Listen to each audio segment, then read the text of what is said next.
Hello everyone, welcome back to my YouTube channel. इस video में हम chapter 8 devotional paths to the divine chapter complete करेंगे class 7 के notes. Okay, so let's start it. Intense devotion or the love of the God is the legacy of the various kinds of bhakti and the Sufi movement that have evolved since the 8th century. तो हमारा जो God के प्रति भक्ति है, ठीक है, हम जितनी भक्ति रखते हैं गॉड के प्रति, जितना लव है हमारे, ठीक है, हार्ट में, तो इवन हर एक ग्रुप में, चाहे हिंदू मुस्लिम, हर एक कम्युनिटी के पास अपने गॉड के प्रति बहुत ज़्यादा लव है, बहुत ज़्यादा डिवोशन है। एंड ये चीज़ इवॉल्व होती आई है, चेंज होती आई है। हर जो विरासत थी, ठीक है, लेगेसी, वो चेंज करती आई है। मतलब भक्ति भी इवॉल्व हुई है ह्यूमन के साथ साथ। जैसे हम पहले बोलते हैं ना कि हम पहले गोरीला टाइप से दिखते थे, फिर हम ह्यूमन इवॉल्व हुए, तो उस तरीके से भक्ति भी जो है वो इवॉल्व हुई। पहले भक्ति को हम अलग कुछ कहते थे, अलग तरीके से करते थे, और आज किसी और तरीके से करते हैं। तो they have evolve since the 8th century. And यहाँ पर आप फिगर देख सकते हो, a page from the south Indian manuscript, Bhagavad Gita से ये पेज है एक, जिसकी फोटो आप यहाँ पर देख सकते हैं, आपके बुक में भी है। Now next topic, the idea of the supreme good. अब ये जो है ना, पहले मैं आपको ये बता दूं कि नोट्स हैं। नोट्स में ऑब्वियसली बात है कि डिफरेंट लोग होते हैं, डिफरेंट उनका पर्सपेक्टिव होता है देखने का। कुछ लोग बोलेंगे नोट्स को देख के कि बहुत शॉर्ट नोट्स हैं, ठीक है, नोट्स तो मतलब हर चीज़ इंक्लूड होनी चाहिए, डिटेल में होना चाहिए। तो कुछ लोगों का ये पर्सपेक्टिव होता है देखने का। कुछ लोगों का अगर डिटेल नोट्स बना दिए जाए तो वो बोलते हैं कि हमें तो शॉर्ट नोट्स चाहिए, ठीक है, नोट्स बहुत डिटेल में है।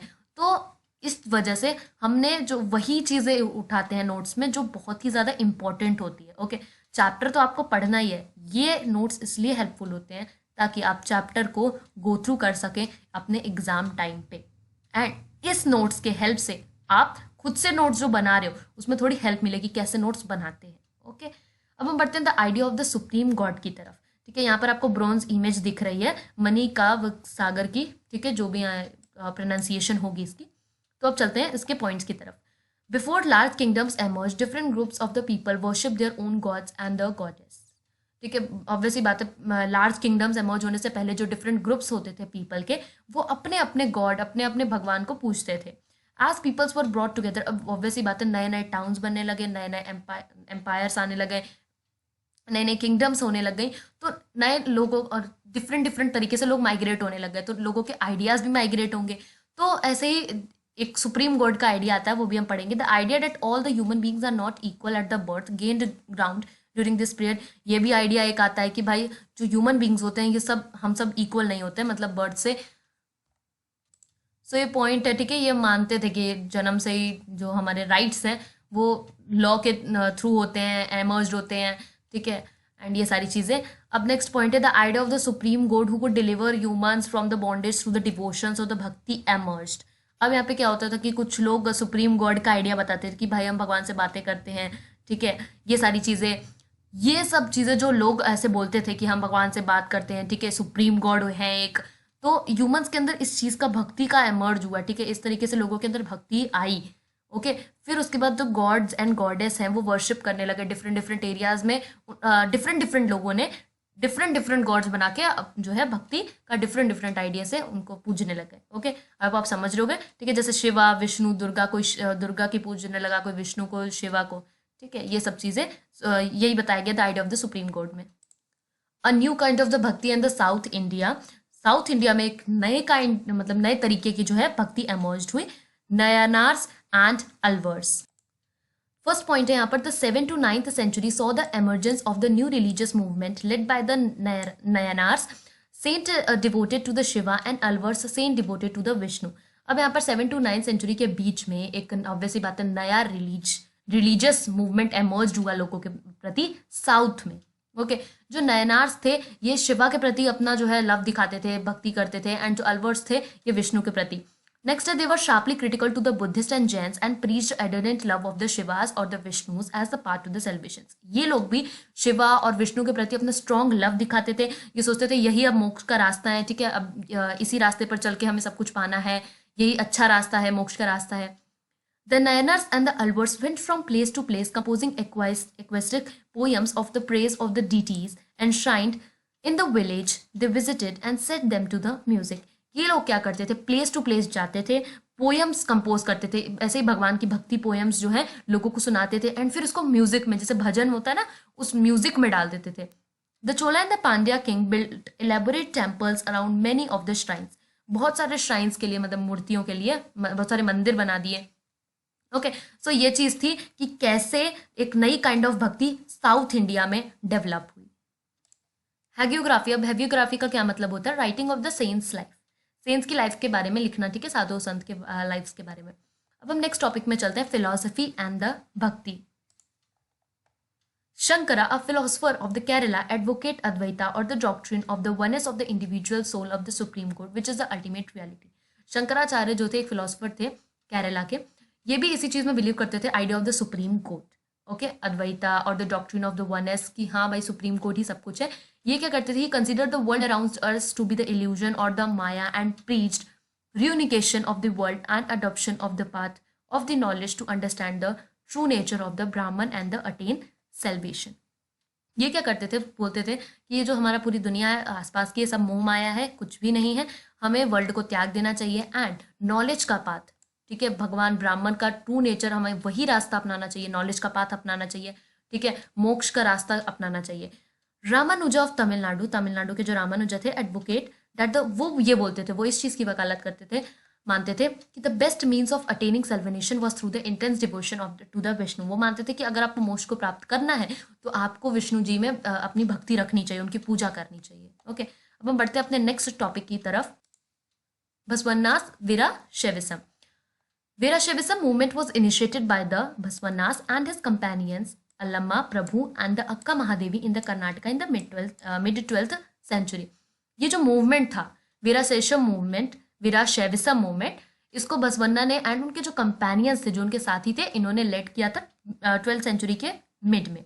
इनका मेन मकसद क्या था? They argued strongly for the equality of the human beings, की ह्यूमन बींग्स में इक्वालिटी लाई जाए एंड जितने भी ब्राह्मणिकल आइडियाज थे कास्ट के बेसिस पर उसको अपोज किया जाए एंड वुमेन के ट्रीटमेंट के बेसिस पर ये आर्ग्यू कर रहे थे। Okay, let's move to the next topic, the saints of the Maharashtra.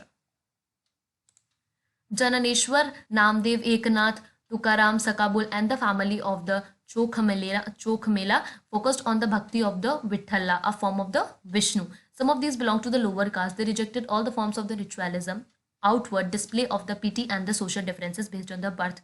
अब होता क्या था कि 13 to 17 सेंचुरी के बीच में महाराष्ट्र में बहुत मतलब बहुत ज़्यादा नंबर में, ग्रेट नंबर्स में सेंट्स और पोएट्स थे, ठीक है, जो गाना गाते थे अपनी सिंपल मराठी लैंग्वेज में। उसी में से कुछ ये इनके नाम है, जो भी वो गाया करते थे विष्णु के भक्ति में, ठीक है। And some of this belong to, और इन्हीं में से जो लोग थे वो कुछ लोअर कास्ट को बिलोंग करते थे एंड ये लोग रिचुअलिज्म को रिजेक्ट करते थे, ठीक है। सोशल डिफरेंसेस जो भी है बेस्ड ऑन द बर्थ, इन सब चीज़ों को इन लोग रिजेक्ट किया करते थे। अब नेक्स्ट टॉपिक पे बढ़ते हैं, Nathapanthis, Siddhas and yogis. Sorry, it was yogis. So these were the peoples who live between the north and South India. जो भी नॉर्थ और साउथ इंडिया के मतलब लोग जो होते थे, उन्हीं के बीच में जो लोग होते थे वही होते थे नाथपंथी, सिद्धास और योगीज। अब देखते हैं इनके बारे में कुछ points. A number of the religious groups that emerged during this period criticize the ritual. अब ऑब्वियसली बात से समझ आ रहा है कि इनके जो नंबर ऑफ बहुत सारे रिलीजियस ग्रुप थे जो कि ये रिचुअल्स वगैरह को नहीं मानते थे, रिजेक्ट करते थे एंड जो कन्वेंशनल रीजन होता था, जो धार्मिक ये सब एंड सोशल ऑर्डर, इसको बहुत लॉजिकल आर्ग्यूमेंट्स देखे जिसमें लॉजिक होता था, उससे ये चीज़ रिजेक्ट कर देते थे इसके एस्पेक्ट्स को। They advocate intense training of the minds and the body through the practices like a yoga, suns, breathing exercise and the meditation. ये सारी चीज़ें ये करते थे, ठीक है, to achieve the path of the salvation and obviously बात है ये सब हम क्यों करते हैं? ताकि हमारा माइंड शांत रहे, ठीक है, ये सब। These groups become the particularly popularly among the low caste, और इन्हीं ग्रुप्स को धीरे धीरे ये पॉपुलर होने लगे, कैसे? लो कास्ट के, लो कास्ट इनको नाम दे दिया गया। ओके, अब बढ़ते हैं नेक्स्ट टॉपिक की तरफ, इस्लाम and Sufism. So Islam propagate monotheism और सबमिशन टू वन गॉड। ये एक गॉड में बिलीव करते थे, एक ही गॉड की जो है पूजा करते थे and it also rejected the ideal worship को, जैसे मूर्ति की पूजा वगैरह को ये रिजेक्ट करते थे। जैसे हर किसी की एक होली बुक होती है, तो इसी तरीके से इनकी भी थी, जिसको हम कहते थे शरियत, ठीक है, Muslim scholars developer, Muslim scholars की। The Sufis rejected the elaborate codes of the behaviour demanded by the Muslim religious scholar, but जो मुस्लिम रिलीजियस स्कॉलर थे उनके जो डिमांड्स थे, ठीक है, उसमें से कुछ डिमांड्स को या सारी डिमांड्स को जो है जितने भी एलेबोरेशंस थे उनको सूफीज ने रिजेक्ट कर दिया था। This the sought union with the god as a lover of the Sikhs, his beloved with the discreet for the world. ये सेम चीज़ यहाँ पर ये बताई गई है कि उनका बॉन्डेज सुप्रीम गॉड के साथ, ठीक है, सुप्रीम गॉड उनके गॉड के साथ बहुत ज़्यादा बॉन्डेज था, लव था। They develop the elaborate methods of the training, and वो बहुत अलग अलग चीज़ें यूज़ करते थे, ठीक है। जैसे ऑब्वियसली बात है, वो किसी मूर्ति वगैरह को पूछते टाइप से नहीं थे, वो किसी और तरीके से, जैसे उनका जिक्र करते थे, उनका name, chanting of a name, जैसे हम नाम जो है उस चैंट करते थे अपने गॉड का, या फिर सामा सिंगिंग करते थे, रैक्स डांसिंग, या okay discussion of the problems, breath control, ये सारी चीज़ें वो करा करते थे। Among the great Sufis of the Central Asia were the Ghazali, Rumi and Saadi. अब ये कुछ नेम्स है जो कि ऑब्वियस बात है आप लोग को लर्न करने हैं, ठीक है। ग्रेट सूफीज के नाम है। चिश्ती सिलसिला was among the most influential orders, a long line of the teachers included. अब यहाँ पर बहुत सारे टीचर्स के नाम हैं जो आपको वापस से लर्न करने हैं, जो आपके लिए काम है। Khwaja Moinuddin Chishti of the Ajmer, Qutbuddin Bakhtiyar Kaki of Delhi and Baba Farid of Punjab, Khwaja Nizamuddin Auliya of Delhi and Bandanawaz Gisudaraz of Gulbarga. ये सारे डिफरेंट डिफरेंट नेम्स है, प्रोनाउंसिएशन अलग हो सकती है, okay. The Sufi masters held their assemblies in their khanqahs और द हॉस्पिस। ऑब्वियसली बात है, सबका एक अलग अलग टाइप, किसी का मंदिर होता है, किसी मस्जिद होता है, तो इनका भी एक असेंबली होता था, जैसे जिनको हम कहते थे खनकाज या फिर हॉस्पिसेस। किसी टॉम या दरगाह में ये जो सूफी सेंट होते थे, इनका पैलेस ऑफ पिलग्रिमेज होता था, जहाँ पर थाउजेंड्स ऑफ द लोग आते थे, एंड जो एक लीडर होता था, इनका टीचर होता था, वो उनके प्रॉब्लम से सॉल्व करता था। इस तरीके का इनका होता था पूरा। अब यहाँ पे new religious developments in the north India, okay. The period after the 13th century saw a new wave of bhakti movement in the north India. अभी तक हमने साउथ इंडिया के बारे में पढ़ा एंड द सेंटर के बारे में पढ़ा, अब हम थोड़ा सा नॉर्थ इंडिया के बारे में बात करेंगे, ठीक है। 13th century के बाद एक नया ही एक तरीका आया भक्ति, अपना भक्ति एक्सप्रेस करने का गॉड के प्रति, ठीक है। एंड ये जो था, ये जो नया वेव था, इसमें कौन कौन से लोग इंक्लूड थे जिन्होंने ये बताया हमको नया तरीका? तुलसीदास, सूरदास, कबीर, बाबा गुरु नानक, इन सब के बारे में तो आपने सुना ही होगा। तुलसीदास के कंपोजिशन में रामचरितमानस आ गया, जो कि अवधी लैंग्वेज में लिखा जाता है। ये लैंग्वेज उत्तर प्रदेश, ईस्टर्न उत्तर प्रदेश में यूज की जाती है, ओके। अब इनमें और भी लोग थे, जैसे दादू दयाल, रविदा और मीराबाई। मीराबाई के बारे में आपने सुना होगा। मीराबाई जो थी वो लॉर्ड कृष्णा की भक्त थी। A unique feature of the most of these saints is that they, एक यूनिक फीचर जो इनके बारे में कि ये जो चीज़ लिखते थे अपनी जो भी रीजनल लैंग्वेज में जो लिखते थे उसको हम गा सकते थे, एंड इस जो भी हम गाते थे ना, जो भी वो लिखते थे, इससे हम अपनी भक्ति को एक्सप्रेस कर सकते थे हमारे गॉड के प्रति। अब हम नेक्स्ट टॉपिक कबीर के बारे में देखेंगे, जिनको आप सब फेमिलियर हो इस वर्ड से। He was brought up in a family of the Muslim Jullas or the weavers settled in or near the city of the Banaras. इन मुस्लिम जुल्लास इनके फैमिली में बॉर्न हुए थे, ठीक है, near the city of the Banaras. Banaras जिसको पहले हम वाराणसी कहते थे, इस सिटी के पास इनका जन्म हुआ। His idea from the vast collection of the verses called the Sakhis was said to have been composed by him and sung by the bhajan singers. साखीज आपने पढ़ा होगा, कबीर की साखी, ठीक है, कबीर के पद, ये सब ये लिखा करते थे। बहुत कलेक्शन है इसका, जितना आप पढ़ते हो सिर्फ उतना ही नहीं होता, इससे भी बहुत बिसाइड्स इन्होंने बहुत कुछ लिखा हुआ है, जिसको आजकल के भजन सिंगर्स गाते थे। सम गाते थे या गाते हैं। Some of these were the later collected and preserved in the Guru Granth Sahib, पंचवानी and बिजक। कुछ इनमें से जो है गुरु ग्रंथ साहिब में, पंचवानी में, बिजक में स्टोर करके उनकी कलेक्शन रखी हुई है। ये also sometime use a cryptic language, and वो कई बार ऐसी बहुत क्रिप्टिक लैंग्वेज यूज करते थे, ठीक है, मतलब डिफरेंट टाइप ऑफ लैंग्वेजेस को वो एक साथ यूज कर देते थे अपने एक ही जो है साखी में, एंड थोड़ी वो लैंग्वेज हार्ड होती थी, समझ नहीं सकते थे लोग, okay. Kabir believed in the formless supreme God and preached that only path to salvation was through the bhakti or the devotion, ठीक है। he also believed in the supreme god, and वो सोचते थे कि मोक्ष प्राप्त करने का एक ही तरीका है कि आप भक्ति करो गॉड के प्रति। आपकी भक्ति अच्छी होनी चाहिए, ठीक है, स्ट्रॉन्ग होनी चाहिए, स्ट्रॉन्ग लव होना चाहिए, ठीक है, ये सारी चीज़ें। अब हम पढ़ेंगे बाबा गुरु नानक के बारे में, 1469 to 1539, इस एरा के जो भी आता है इनके बीच में। तो ये थोड़ा सा एक्सटेंड करके बहुत बड़ा ये टॉपिक है आपके बुक में, तो उसमें से हमने कुछ शॉर्ट करके निकाला है, उसको हम पढ़ेंगे एंड देखेंगे कि इसी में हम अपना सारा जो भी उनका स्टोरी है, एरा है, उसको कवर कर लेंगे। अब वो कहाँ बॉर्न हुए थे? Born at Talwandi, Nankana Sahib in the Pakistan, यहाँ पे वो बॉर्न हुए थे। हिज फॉलोवर्स, अब उनके जो फॉलोवर्स थे, जो ऑब्वियसली बात है उनको फॉलो करते थे जिसके हर चीज़ में, वो सब एक साथ एक कॉमन किचन में खाना खाते थे, जिसको हम लंगर कहते हैं।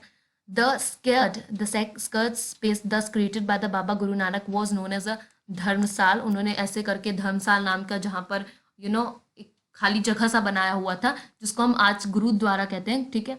बिफोर हिज डेथ, और उनकी डेथ से पहले बाबा गुरु नानक ने अपने बहुत सारे फॉलोवर्स थे, उनके एक फॉलोवर्स को अपना सक्सेसर बनाया था जिसका नाम था Lahna, but he came to know as a Guru Angad. फिर बाद में उसको हमने गुरु अंगद उनका नाम पड़ा। अब नेक्स्ट चीज है, in 1706 the compilation was authenticated by the Guru Tegh Bahadur sons and successors Guru Gobind Singh. It is now known as a Guru Granth Sahib, the holy scripture of the Sikhs. एक कंपाइलेशन बनाई गई, ठीक है, वैसी बात है जिसको आज आप गुरु ग्रंथ साहिब कहते हो, वो बनाई गई थी 1706 में, जिसको लिखा था गुरु ग्रंथ साहिब के बेटे ने, उनके सक्सेसर ने, फिर गुरु गोबिंद सिंह ने, जिसको हम कहते हैं गुरु Granth Sahib, the Holi scripture of the six की ये होली स्क्रिप्चर है। Baba Guru Nanak insistence that his followers must be house holders and should adopt productive and useful occupations. वो बिलीव कर बाबा गुरु नानक ये बिलीव करते थे कि उनके followers must be house holders होने चाहिए, हमेशा कुछ भी जो भी ऑक्यूपेशन जो भी वो काम करे वो हमेशा यूजफुल होना चाहिए, प्रोडक्टिव होना चाहिए, ठीक है, कुछ ना कुछ प्रोडक्टिव उसका अच्छा नतीजा निकले। Okay, by the beginnings of the 17th century, the town of the Ramdaspur, Amritsar, had developed around the central Gurudwara called Harmandir Sahib, जिसको गोल्डन टेम्पल आप आज कहते हो। सो यहाँ बताया गया कि development of the Amritsar around the Harmandir Sahib यानी golden temple. The Mughal Emperor Jahangir looked upon them as a potential threat and he ordered the execution of the Guru Arjan in the 1606. जो मुगल एम्पर जहांगीर था, वैसी बातें ये खतरा बनने लगा सिख लोगों के ऊपर, and he always used to give the orders. A development which culminated in the institution of the Khalsa by the Guru Gobind Singh in 1619, the community of the Sikh called the Khalsa Panth became a political entity. Obviously बात है जो वो because of the orders जो भी जहांगीर देता था, तो obviously बात है ये सिक्स लोग रुके नहीं, and they form all the community जिसको हम कहते हैं खालसा पंथ, ये एक पॉलिटिकल एंटिटी बन गई, एंड फिर उन्होंने उनको हराया। His teachings are now remembered as the naam japna, कीर्त करना एंड वंद चकना, इन सब नामों से उनकी टीचिंग्स को आज रिमेंबर। इस वीडियो को लाइक कर देना एंड वीडियो को जितना हो सके उतना शेयर करना, क्योंकि ज्ञान बांटने से ही बढ़ता है। एंड चैनल को सब्सक्राइब ज़रूर कर देना। अब चैनल को सब्सक्राइब क्यों करना है? ताकि जितनी भी नोटिफिकेशन आए क्लास 6 to 10 की वीडियोस का, वो आपको जल्दी से मिल जाए। And thank you very much for watching this video. Goodbye beautiful people.